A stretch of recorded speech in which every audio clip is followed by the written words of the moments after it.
নমস্কার দর্শক বন্ধুরা, আজকে কর্কট রাশিফল সেপ্টেম্বর মাসের রাশিফল। সেপ্টেম্বর মাসটা আপনারা কিরম কাটাতে চলেছেন সেটা নিয়েই আজকে আমার আলোচ্য বিষয় হবে। তা জ্যোতিষ সংক্রান্ত ভিডিও চ্যানেলটাকে সাবস্ক্রাইব করে রাখবেন। জ্যোতিষ ভিত্তিক ভিডিও যারা রাশিফল বিশ্বাস করেন না তারা ভিডিওটা এড়িয়ে চলুন। দেখুন, আমি স্ক্রিনে চার্টটা দিয়ে রাখলাম। সেপ্টেম্বর মাসের ট্রানজিটটা বৃহস্পতি কর্কট রাশির একাদশতম ঘরে গোচর করবে বৃষ রাশিতে, মঙ্গল দ্বাদশ ঘরে মিথুন রাশিতে, কর্কট রাশিতে বুধ, রবি ঠিক দ্বিতীয়ভাবে নিজের ঘরে সিংহ রাশিতে গোচর করবে, শুক্র আর কেতু তৃতীয়ভাবে কন্যা রাশিতে গোচর করবে, শনি অষ্টমভাবে নিজের রাশিতে গোচর করবে, আর রাহু আপনাদের ঠিক নবমভাবে গোচর করছে এবং মীন রাশিতে। তা কর্কট রাশিতে বুধের অবস্থান, আপনারা কর্কট রাশির জাতকরা প্রচণ্ড ইমোশনাল হন। বুধ কিন্তু তৃতীয়পতি আর দ্বাদশপতি রাশিতে অবস্থান করছে। বুদ্ধি কিন্তু শার্প কাজ করবে এবং আপনারা বুঝে যদি কাজ করেন তা আপনাদের যোগাযোগ অনেকটা বৃদ্ধি পেতে চলেছে এবং কানেকশানের মাধ্যমে আপনারা কিছুটা লাভ ওঠাতে চলেছেন এবং আপনাদের ছোটোখাটো ভ্রমণ লেগে থাকবে। এই বুধ 5 তারিখে সিংহ রাশিতে প্রবেশ করবে, এই বুধ 24 তারিখে কন্যা রাশিতে প্রবেশ করবে। তা বুধ কিন্তু আপনাদের দ্বিতীয় ভাব আর তৃতীয়ভাবেও গোচর করবে। দ্বিতীয়ভাবে যখন গোচর করবে এই বুধের জন্য আপনারা অনেকাংশে লাভ ওঠাতে চলেছেন। আর তৃতীয়ভাবে গোচর করবে যখন তৃতীয় 24 তারিখের পর থেকে, তখন কিন্তু আপনাদের যোগাযোগ আরও উন্নততর হবে এবং ব্রেন আরও শার্প কাজ করবে। আপনাদের কানেকশান জন্য আপনারা লাভান্বিত হতে চলেছেন।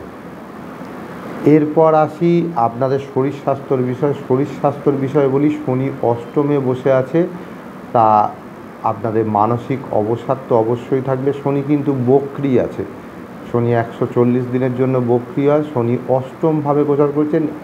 শরীর স্বাস্থ্য মাঝে মধ্যে কিন্তু ডিস্টার্ব করলে অবশ্যই ডাক্তারের পরামর্শে থাকবেন।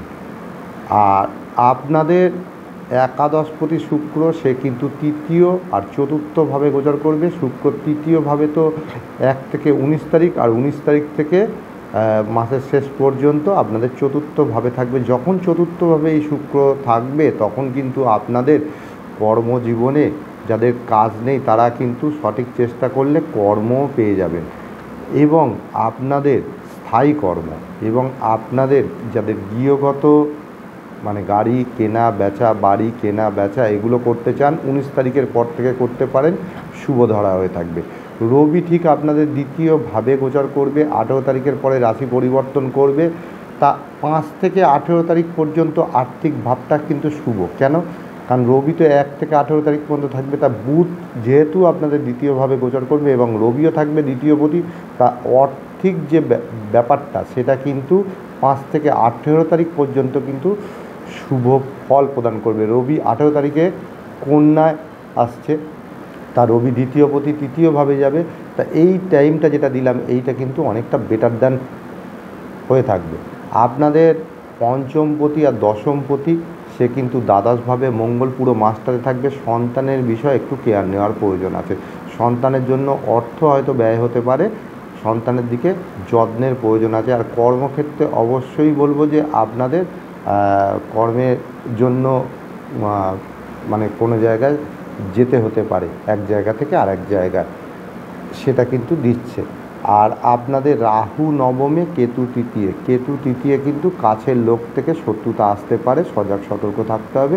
রাহু নবমে রাহু কখনো শুভ ফল দেয় না, কিন্তু নবমে রাহু শনির নক্ষত্রে গোচর করছে এবং বৃহস্পতির ঘরে, সেহেতু আপনাদের এই রাহুর জন্য আপনাদের কিন্তু যতই ভাগ্যে ঝামেলা ঝঞ্ঝাট থাকুক না কেন কিছুটা লাভ ওঠাতে পারবেন বৃহস্পতির ঘরে অবস্থান হেতু।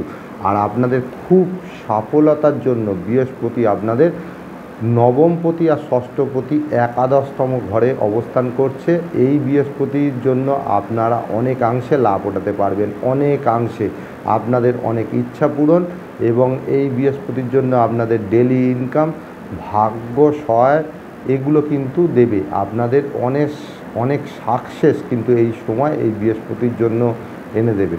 আর লাস্ট যেরকম আমি নবগ্রহ বীজ মন্ত্র নিয়ে এসেছি, তা আপনারা নবগ্রহ বীজ মন্ত্র আমি স্ক্রিনে দিয়ে রাখছি, সেটা কিন্তু জপ করতে থাকুন।